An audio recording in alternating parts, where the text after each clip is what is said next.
Right, so thank you for that. So I'm reliably informed that my slides are not part of the main slide deck. There we go, but they do appear. So as James said, I'm a computer scientist, but as this talk proceeds, you may find yourself asking, is he really a computer scientist? Because I'm perhaps part of what the UK research councils, the major science funders, are trying to do is encourage people like me to engage with a range of other disciplines. So many of the things I talk about will be highly interdisciplinary and may not appear immediately as kind of straight computer science.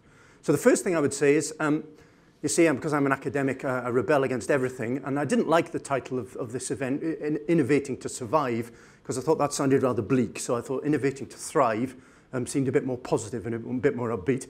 And as James said, one of my jobs is that I'm the technical director of the Rural Digital Economy Hub, which is a very large interdisciplinary research centre funded by the UK research councils through their so-called digital economy programme.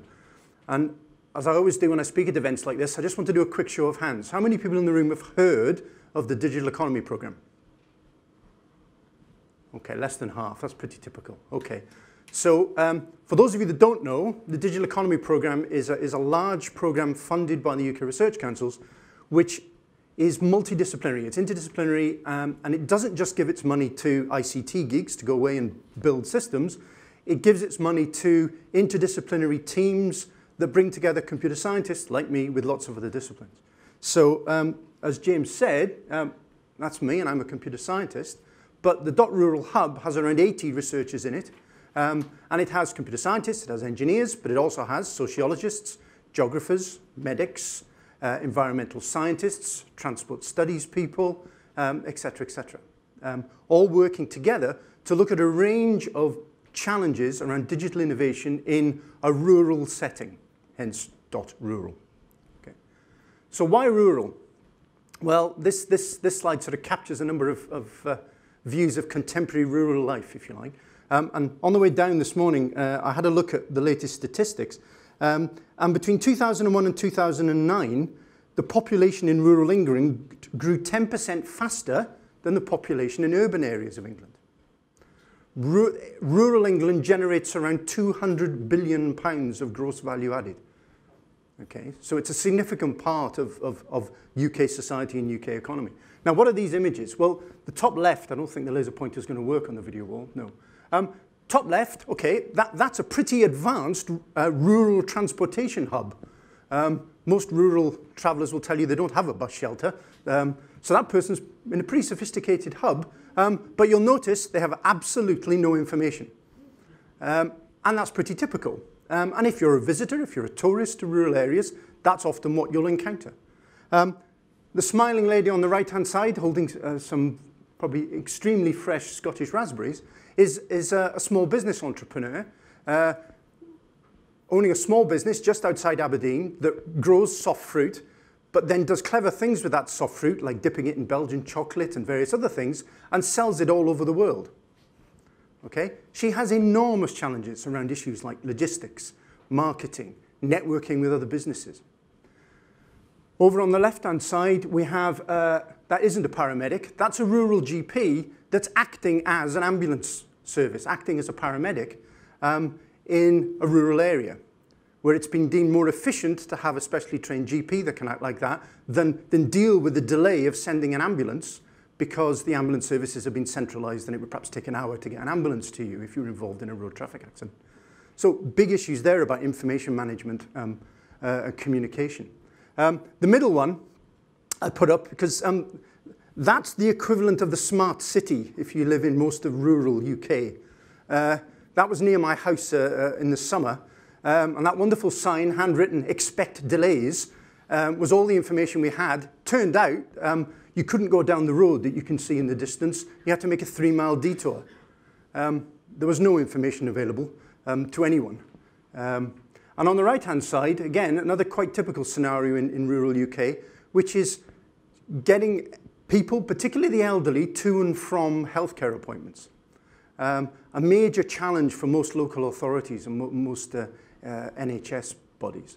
So those are some of the challenges, and what .rural is all about is working with users to try and tackle some of these challenges. So I'm just going to give you a few examples very briefly. So this one is around transforming public sector transport. So we're very lucky to be working with an existing group, working under the heading of the Health Transport Action Plan, which was a group of organisations in the northeast of Scotland, public sector bodies, that came together to look at some of the challenges that they faced around their fleets of vehicles, the challenges of transporting patients to health and social care appointments, the costs associated. Often they had to rely on taxi services. Okay? Some of the distances involved meant those taxi fares were very, very high. Also, they wanted to look at how did they optimize the use of their vehicle fleets. So they came to us and said, well, we have some objectives, and we want to better utilize the available transport resource. We want to reduce vehicle kilometre and operating costs, but we also want to improve the quality of service for passengers.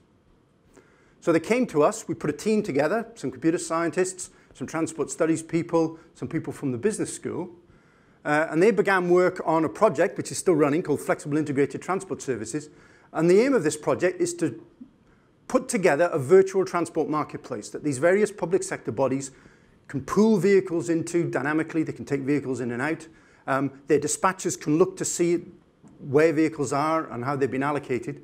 But also that passengers can engage with that marketplace and say what they need to do, whether they have perhaps mobility issues, whether they have time constraints, etc. And then using a series of algorithms, actually try and match the available vehicle provision to the passengers. And doing that in a way that meets those requirements on the previous slide. So that's one example. Another example, connecting rural SMEs. So again, quick show of hands. You can tell I'm an academic used to speaking to students. How many people think that characterizes the rural economy?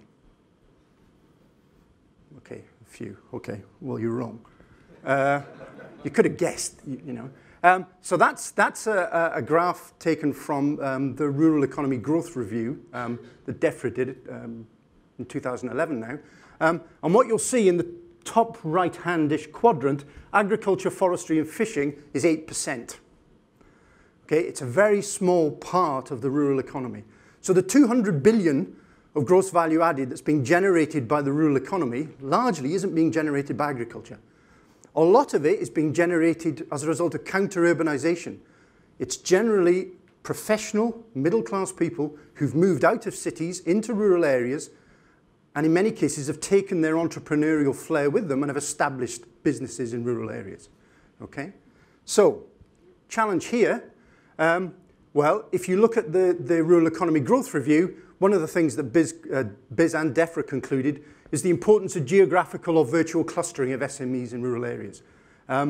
Why? Well, in order to get them networking more effectively, because that's cited as a key driver of innovation and growth. So, again, we put a small team together, computer scientists, people from our business school, this time working with Scottish Enterprise, the Scottish Enterprise Agency. And what they're doing is developing a platform called Rural Connections Scotland, which was officially launched by Michael Moore, the Secretary of State for Scotland, I think last year. And the aim of this is to take initially around 100 businesses in rural Scotland and actually allow them to specify profiles, to use some quite sophisticated semantic matchmaking tools to identify collaboration opportunities between them, but support communication between them while still preserving some of the important requirements of business relationships around issues like trust, how much information do I want to share, may I be sharing information with a potential competitor, etc. So that's an example in the SME space. Final example, open data. We hear a lot about open data. We also hear a lot about smart cities. I rather flippantly gave you the example of a smart countryside a little while ago.